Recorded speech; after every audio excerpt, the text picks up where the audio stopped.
नमस्कार, आप देख रहे हैं लगातार धर्म। मैं हूं अरुण कुमार। अभी हम गढ़वा जिले के रमकंडा प्रखंड के रक्सी पंचायत के रक्सी के यानी कि महाकाल मंदिर में आए हुए हैं। ये मंदिर की अगर हम बात करें तो ये भोलेनाथ का मंदिर यहाँ एक समय ऐसा था कि नक्सलियों का गढ़ माना जाता था। यहाँ रात छोड़िए दिन में भी आने से लोग डरते थे। अगर हम इतिहास की बात करें तो 200 वर्ष पहले यानी कि अगर हम पुराना सर्वे की बात कर लें तो पुराना सर्वे में भी ये दिखता है कि रक्सी गांव में यानी कि जंगल से सटे हुए मंदिर का यहाँ पे जिक्र है। तो ऐसे में कह सकते हैं कि नक्सलियों के गढ़ में यहाँ पे भोलेनाथ का 200 वर्ष पहले यानी कि अपने आप उत्पत्ति हुई इस जगह पे जहाँ हम मौजूद हैं, महाकाल के नाम से जाना जाते हैं। यहाँ पे भोलेनाथ खुद यहाँ पे हमारे साथ मौजूद हैं इस मंदिर का मुख्य पुजारी गोपाल पांडे जी, और हम खुद जुड़ते हैं और बात करते हैं कि इतिहास क्या रही है, क्या मन्नत लोगों को यहाँ पूरी होती है।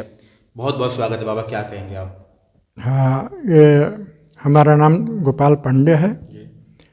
मेरे यहाँ बहुत पहले मेरे पूर्वज हमारे बाबा रामदत्त पांडे जी आए हुए थे। उस समय अंग्रेज सरकार था, ब्रिटिश का टाइम था। यहाँ पर मंदिर बना और हमारे बाबा रामदत्त पांडे जी को पुजारी के रूप में हमारे राजा साहब लाए हुए थे। इस जगह घर मकान भी बना हुआ था, उसी में वो रहते थे। एक समय की बात है कि हमारे राजा भगवत दयाल सिंह, वही उस समय राजा थे, वो निसंतान थे। इस रास्ते से रामगढ़ उनका भंडार था और वहाँ से रक्सी भंडार में जा रहे थे। तो उन्होंने इस जगह बगल से रास्ता से जब गुजर रहे थे तो देखे कि इस जगह एक पेड़ है, पेड़ में झंडा उंडा लगा हुआ है। तो गांव के लोगों से उन्होंने पूछा कि भाई यहाँ इस पेड़ में झंडा उंडा क्यों लगा हुआ है? तो गांव के लोग ने बताया कि इस जगह एक शिव जी हैं, उनका गांव के लोग पूजा वूजा कभी कभी करते हैं और वही लोग झंडा उंडा लगाए हुए हैं। तो उन्होंने अपना हाथी को घुमा करके इस जगह पर आया और बोला कि भोले बाबा, आप यदि स्वयं अपने से उत्पत्ति शिवलिंग हैं तो हमें संतान नहीं है। यदि हमें संतान हो जाएगा तो हम आपका मंदिर बनवा देंगे। एवं कर्म साल लगते लगते उनको एक संतान हुआ। संतान होने के बाद उन्होंने यहाँ पर आया। उन्होंने सोचा कि हम इस शिवलिंग को अपने राजधानी में ले जाएंगे। उनका राजधानी चैनपुर में है। उन्होंने शिवलिंग को हाथी पर उठा के रखवाया भी, लेकिन हाथी नहीं उठ पाया। बहुत मुश्किल हुआ। घंटा 2 घंटा तक उन्होंने अपने हाथी के चालक महावत से कहा कि भाई किसी तरह से हाथी को उठाओ, लेकिन हाथी इधर से उधर घूम जाता, चिघाड़ मारता, लेकिन उठा नहीं। तो गांव के लोग बोले कि भोले बाबा यहाँ से नहीं जाएंगे, यदि आपको इच्छा है तो यहीं मंदिर बनवाइए और नहीं तो छोड़ दीजिए, जैसे हम लोग पूजा कर रहे हैं वैसे करेंगे। तो उन्होंने ही इस मंदिर का निर्माण करवाया। आज उनका वंशज में चैनपुर राजा, उनका नाम है विश्वदेव नारायण सिंह उर्फ टिकैत नारायण सिंह, अभी वर्तमान है।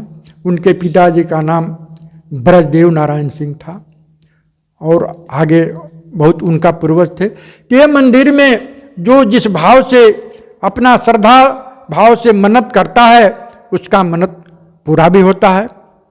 हमारे फिलहाल अपना देखा हुआ इतिहास, हमारे रक्सी स्कूल में हरिनामान के एक राजदेव तिवारी मास्टर आए हुए थे।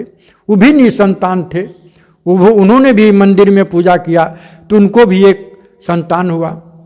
मैं अपना मकान बना रहा था, उस समय हमारे यहाँ मिस्त्री के रूप में सिगरा का एक निरंजन राम आया।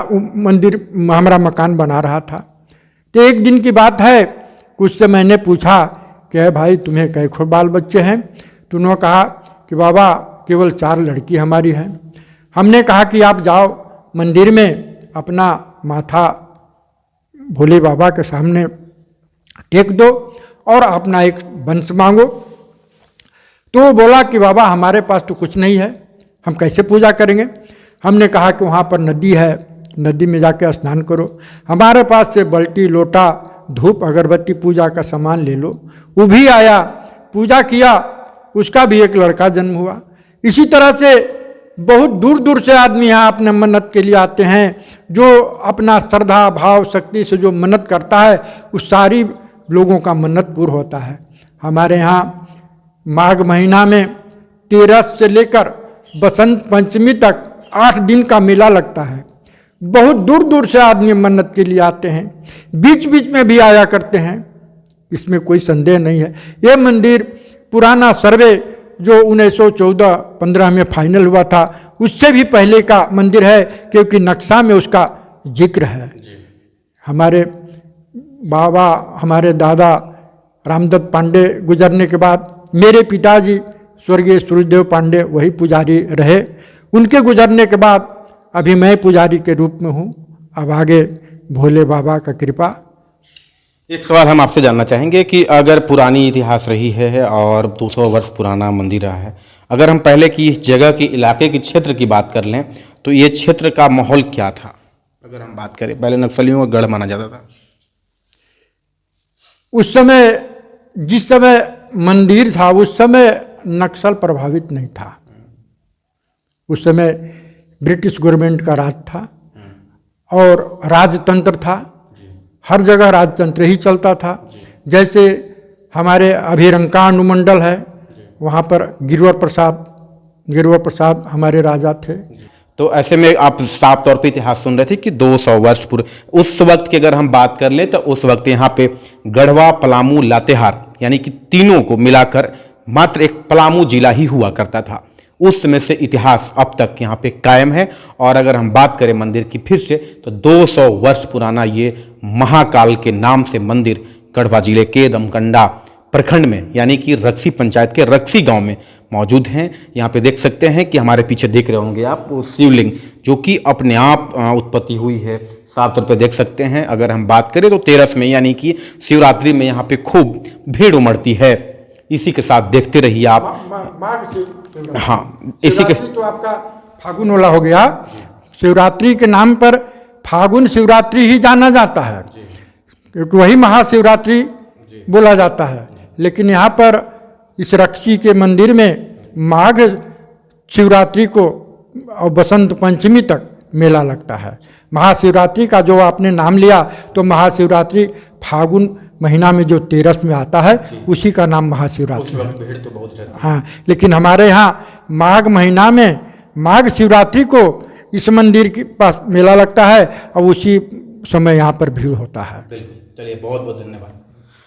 तो साफ तौर पे सुन रहे थे कि यहाँ के जो मुख्य पुजारी हैं गोपाल पांडे जी बता रहे थे। तो इसी के साथ आप देखते रहिए लगातार धर्म। गढ़वा से मैं अरुण।